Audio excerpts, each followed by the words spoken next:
এই মুহূর্তে রয়েছি আমরা অসমের গোয়ালপাড়া জেলার লক্ষ্মীপুর জলেশ্বর যে কাটারিহাট, সেই কাটারিহাট শাহ সৈয়দ নাসিরুদ্দিন বাগদাদী আউলিয়ার দরবারের সম্মুখে আমরা এনকে টিভির বাংলার দর্শকদেরকে এই দৃশ্য দেখানোর জন্য চেষ্টা করছি যে এখানে দুদিন পরেই আরম্ভ হবে যে শাহ সৈয়দ নাসিরুদ্দিন বাগদাদী আউলিয়া সিনি তেনার মৃত্যু বার্ষিক হিসেবে যে অনুষ্ঠান উরুস মোবারক, সেই উরুস মোবারক পালন হবে এবং ইতিমধ্যেই সম্পূর্ণভাবে প্রস্তুতি নিয়েছে এবং ইতিমধ্যেই দেখা গেল যে হাজার হাজার ভক্ত প্রাণ যারা লোক আছে তারা এসে উপস্থিত হয়েছে এবং আমরা এই পরিবেশ এনকে টিভির বাংলার দর্শকদেরকে দেখানোর জন্য চেষ্টা করছি যে এখানে ধর্মীয় নীতি নিয়ম হিসাবে যেগুলো কাজ করা হয় সেগুলো কাজের মধ্যেই আসলে সেই নাসিরুদ্দিন বাগদাদী আউলিয়ার সেই উরুস মোবারক পালন করা হবে।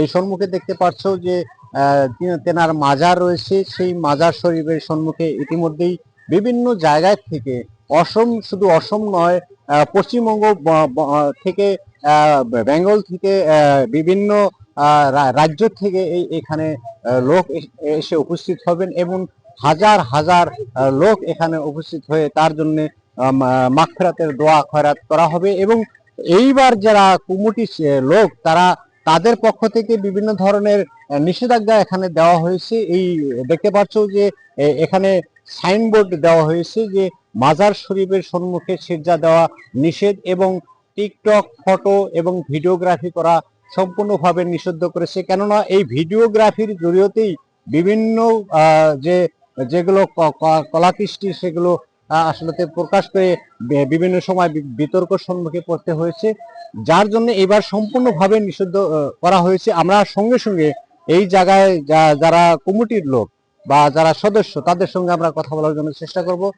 দাদা, আমরা দেখতে পাচ্ছি যে শাহ সৈয়দ নাসিরুদ্দিন আউলিয়ার দরবারের সম্মুখে যে প্রত্যেক বছরের মতো এবারও আপনারা উরুস মোবারক পালন করতে যাচ্ছেন, কি? আসসালামু আলাইকুম, নমস্কার।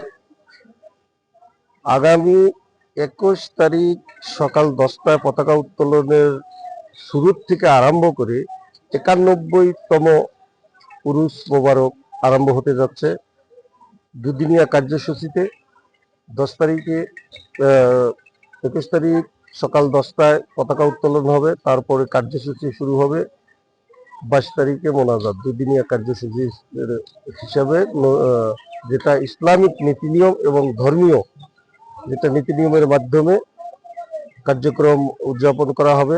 এখানে ধর্মীয় সভাও আয়োজন করা হয়েছে সভা, সেখানে ওয়াজ নসিহত চলবে, সামা মাহফিল চলবে এবং বিশ্ববাসীর জন্য আর সমস্ত বিশ্ববাসীর জন্য দোয়া করার জন্য করা হয়েছে, আয়োজন করা হয়েছে।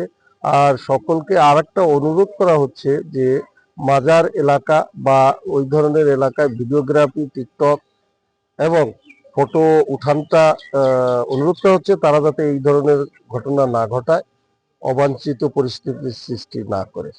ধন্যবাদ। পুনরায় আমরা এনকে টিভির বাংলার দর্শকদেরকে এই দৃশ্য দেখানোর জন্য চেষ্টা করব যে এই দৃশ্য হচ্ছে অসমের গোয়ালপাড়া জেলার লক্ষ্মীপুর যে কাটারি হারা, সেই কাটারি হারার মাজার শরীফের সম্মুখে আমরা রয়েছি। এই যে ইতিমধ্যে বিভিন্ন জায়গা থেকে লোক এসে ইতিমধ্যে সম্পূর্ণভাবে প্রস্তুত হয়েছে আর দুদিনের কার্যসূচি নিয়ে এই অনুষ্ঠান পাতা হবে এবং সেই সর্বশেষে শেষ দিনে দোয়া খেরাত করা হবে এবং বিশ্ববাসীর শান্তির হকে বিভিন্ন ধরনের আলেম ওলামা এসে এখানে দোয়া খেরাত করবেন। লক্ষ্মীপুর থেকে আমি জহুর ইসলাম, এনকে টিভি বাংলা।